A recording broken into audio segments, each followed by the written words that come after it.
Hai teman-teman semuanya dan juga selamat pagi, selamat siang, selamat sore, selamat malam kepada Bu Ega. Jadi pada video kali ini saya Igus Kegung Ifekasana Konari nomor absen 18 saya kelas 11A. Dan saya Komayu Sumasri Suceta, nomor absen 29 dari kelas 11A, akan membahas mengenai dinamika gerak di video masing-masing. Oke, sebelum lanjut ke materi yang lebih dalam, di sini saya akan menjelaskan mengenai dinamika gerak terlebih dahulu. Jadi, dinamika gerak itu merupakan gerak suatu benda dengan memperdulikan penyebab geraknya. Jadi, penyebab gerak suatu benda itu terdapat dua, yaitu gaya dan juga besaran gaya. Baik, sebelumnya tadi saya sudah menjelaskan mengenai apa itu dinamika gerak. Untuk selanjutnya saya akan membahas mengenai 3 soal yang telah diberikan oleh Bu Ega, di mana soal pertama yaitu bagaimana pengaruh gaya terhadap gerak suatu benda. Sebelum saya membahas soal tersebut, di sini saya akan menjelaskan mengenai apa sih itu gerak. Jadi gerak merupakan tarikan atau dorongan yang diberikan pada suatu benda yang menyebabkan terjadinya perubahan oleh gerak benda tersebut. Baik, di sini saya akan menjelaskan mengenai pengaruh gaya terhadap suatu benda. Jadi yang pertama, gaya membuat benda diam menjadi bergerak. Contohnya, mobil yang mogok didorong agar bisa bergerak maju. Yang kedua, timba yang ditarik dengan katrol akan bergerak ke atas. Dan yang ketiga, meja yang digeser berubah posisinya. Selanjutnya yaitu gaya membuat benda bergerak menjadi diam. Contohnya, saat menangkap bola, bola yang mulanya bergerak menuju arah kita akan diam ketika ditangkap. Yang kedua, sepeda atau kendaraan yang direm akan berhenti. Dan yang terakhir, troli yang bergerak akan berhenti saat ditarik. Lalu, gaya mengubah arah gerak benda. Contohnya, saat kita menjatuhkan bola basket ke lantai, maka bola akan terpantul dan arahnya ke atas. Lalu ada sepeda bisa dibelokkan ke arah kanan atau kiri, dan bola yang mengelinding ditendang akan berubah arah. Gaya mengubah percepatan benda. Contohnya saat mengayuh sepeda, semakin cepat mengayuh, semakin cepat sepeda bergerak. Dan pedal gas pada kendaraan yang ditekan membuat laju kendaraan semakin cepat. Dan yang terakhir, gaya dapat mengubah bentuk benda.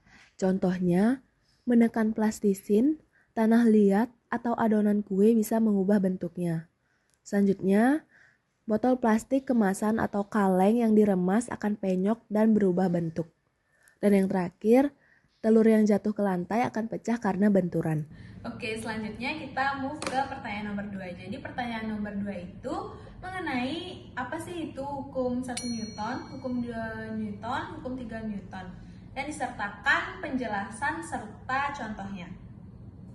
Hukum 1 Newton berbunyi, jika suatu benda dalam keadaan diam, akan tetap diam.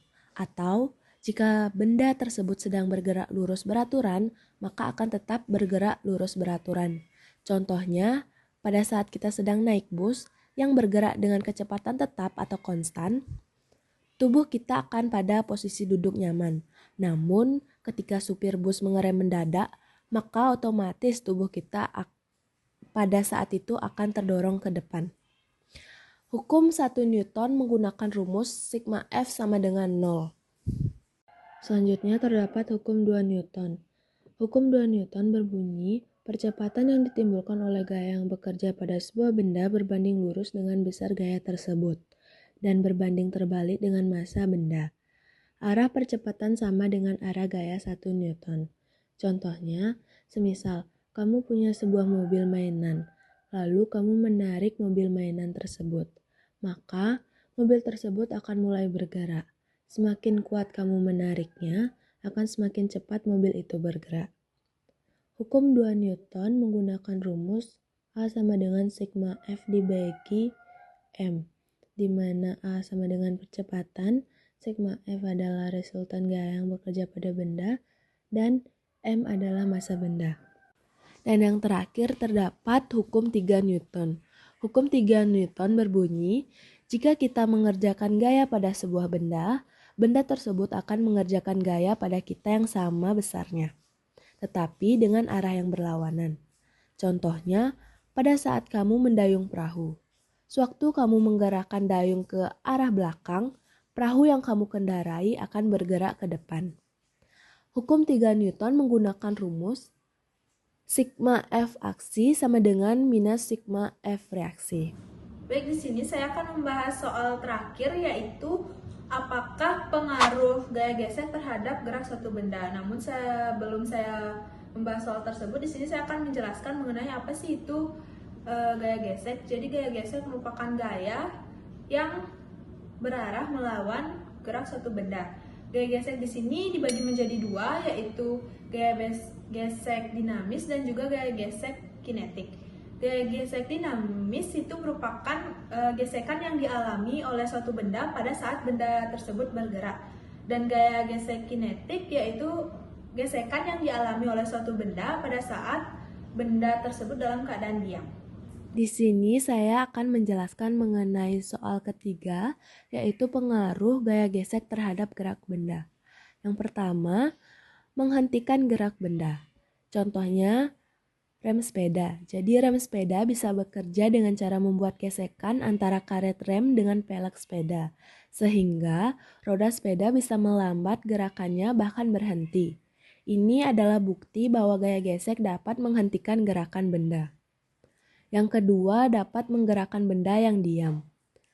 Jadi contohnya jika kalian melihat olahraga hoki, maka ada bola yang digiring untuk diarahkan ke gawang lawan agar mendapatkan poin.